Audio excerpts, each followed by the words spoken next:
Le Premier ministre Abdelkader Kamel Mohamed a reçu une délégation de haut niveau de la République unie de Tanzanie en présence de Abdi Absiye, président de Djibouti Sovereign Carbon, dans le cadre des échanges consacrés au renforcement de la coopération en matière d'action climatique et de souveraineté carbone. À cette occasion, le chef de la délégation tanzanienne a transmis au Premier ministre les salutations fraternelles de Mme Samia Suluhu Hassan, présidente de la République unie de Tanzanie, ainsi que celles du Premier ministre tanzanien. Il a souligné la volonté de son pays de travailler de concert avec Djibouti pour promouvoir une réponse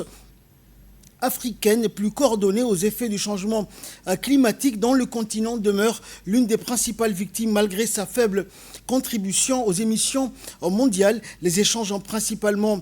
porté sur le principe de justice climatique et de pollueur-payeur ainsi que sur les perspectives de coopération dans le domaine de suivi de la valorisation du carbone, des énergies renouvelables, de la préservation des écosystèmes et des mangroves en s'appuyant sur les expériences respectives des deux pays. Le Premier ministre a salué cette convergence de vues et l'intérêt d'approfondir un partenariat susceptible de renforcer la coopération sud-sud au service des objectifs de développement durable tout en contribuant à faire émerger des mécanismes africains capables de mieux valoriser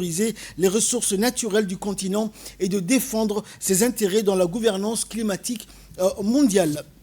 Les deux parties donc ont convenu de poursuivre les concertations afin d'identifier des axes concrets de collaboration et de structurer une feuille de route commune en faveur d'une action climatique africaine plus souveraine, équitable et opérationnelle. Et l'audience a vu la participation du secrétaire général Neguib Abdallah Kamil et du chef du cabinet Ali Silay Abdallah.